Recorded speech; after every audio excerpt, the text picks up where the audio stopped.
Hi guys, welcome back to the Funky Evolution Party. I'm Alice Green.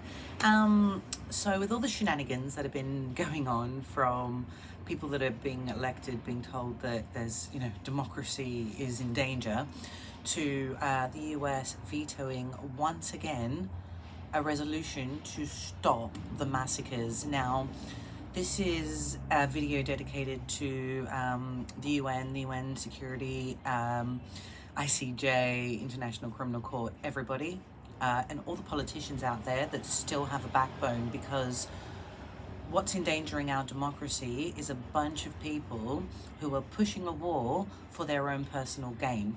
Now, I am not happy with the Prime Minister of this country. Number one, he's not elected, so to talk about democracy is a load of nonsense. Number two, his wife refuses to become British.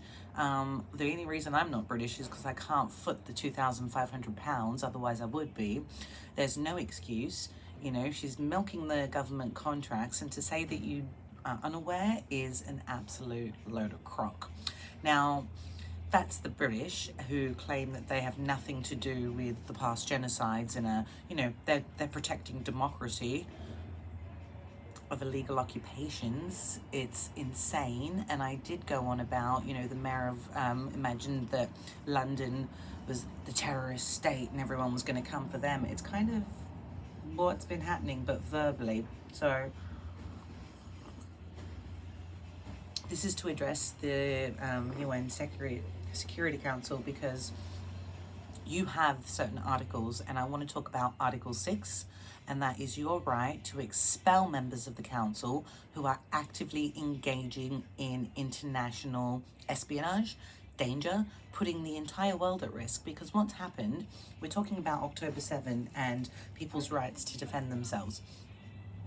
Every single country in the world has seen an increase in violence, seen an increase in hate crimes, anti-Semitism, which is every religion, and if you want to call it Islamophobia, whatever.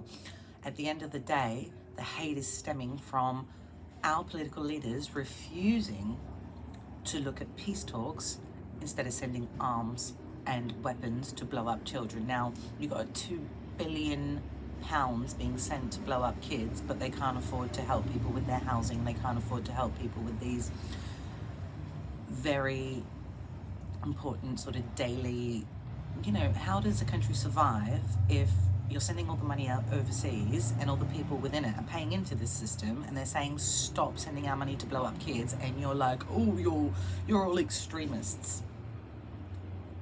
It's insane. I'm going to talk about the US now. Sorry, I veered off track, but they have not in any way, shape or form shown an interest in international security.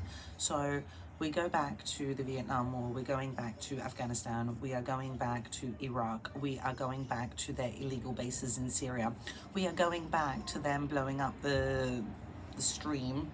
Their allies are Germany, and they are blowing things up, which is impacting not only international security in terms of persons and violence, but also economies. We're not just talking about a region of the world, we're talking about international chaos. And it's time that the UN was like, hey, wait a second, why are we being attacked? Because all of UN staff, the amount of staff that's been killed, from hospitals to journalists to everything, and also the churches. So pre-October 7, the churches wrote 624 letters to UN security begging for help, and everybody's turned a blind eye. They have now sent another letter begging to stop the massacres, and everybody is turning a blind eye. Can everybody be wrong and that the US is the only one that knows what it's doing? Or have we seen, from child trafficking to drugs to opening up their borders to allow illegal immigrants in, to blowing up other countries, to blowing up the resources of their allies? Come on. When are we going to draw the line here? When are we going to say stop? When is the International Criminal Court going to start saying, hey, I need to start arresting these people before the world descends into complete chaos and darkness, which we're already there. We've been there for a while, and us normal people are relying on you guys who have been given these positions of privilege and power, and only for you to turn around and go, oh, I'm too scared to do that. Why was Article 6 even written in there? It was so you could exercise your powers. The fact that you're not exercising your powers is a weakness. And I'm sorry, it is a weakness within the organization. It's potentially legacy issues that need to be addressed. You need a management consultant to go in there, overhaul everything, and put things in the right order, because the way things are going, it's chaos. What are we leaving for our future? And this is the most important thing. This is not just about Gaza. This is not just about Palestine, although it's very predominantly, number one, the birthplace and death place of Jesus Christ, which all your civilizations are based on. Oops, cats. Number two, it was stolen land, which all the land I get is stolen, I get that, but to sit there and say that we're entitled to 3,000 years ago is a load of nonsense, because you're opening up the doors for everybody else to say the same thing. Now, this is where governments have to be really, really careful, because if you're willing to go this far for an illegal occupation, then you're going to have to be willing to give back all your colonies. All of them. The Dutch need to give them back, the British need to give them back, the French will need to give them back, and that is factual, because you are opening this can of worms, and the UN security needs to be smart about this, and that's not by appeasing, crying, oh, my feelings are hurt, oh, it's our security so it doesn't happen again. I'm sorry, that's not how it works. You don't just go and destroy everything, annihilate everything, and think, okay, well, that's the way we're going to stay safe. It's not. It's actually creating international chaos and violence. Now, I can't stress this enough. The ICJ has seen everything. International Criminal Court knows everything, and nobody is taking any action. We're fluffing around words instead of taking decisive action, and what that is doing is the future. And we're talking about future leaders, future civilians, everybody.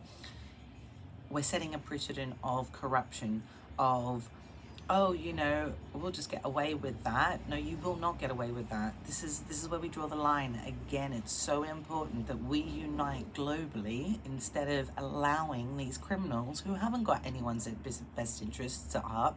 Does the US really care? Or are they tarnishing the UN security's name? Because I am guaranteeing you, we could have stopped this months and months and months ago and started peace talks and actually maybe had a two-state solution. But because of the US's involvement, all that's going to happen is that Israel's going to get evicted. And this is factual, because the same happened in Algeria with the French occupation and enough bloodshed, and the world has turned against the US, and it's turned against Israel, and it's turned against Britain. And it's a sad day for us, because again, British values were about freedom, justice, and peace, and now they're not. They've been stolen by the people in power, who are like, oh, don't doubt us. Really?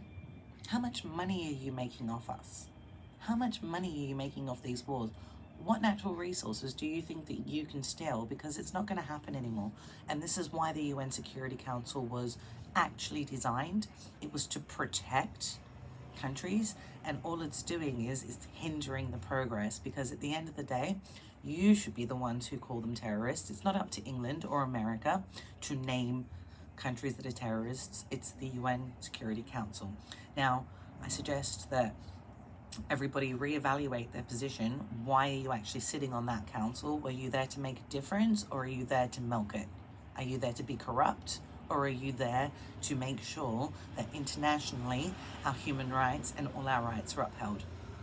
That's what I want to know. So I'm going to leave you there. And as you can see, I'm starting to get quite a bee in my bonnet about everything. And this is me annoyed. Imagine when I go to the next level of annoyed, it's not pretty. So I would like to thank you all. Please take the time to SWOT analysis, strengths, weaknesses, opportunities, threats. The threat is the US in the security office, and they need to be evicted. Then that is expelled, whatever you want to call it. Basically, they have no interest in international security and should have no place on the council. So please like, share, and get the message out there.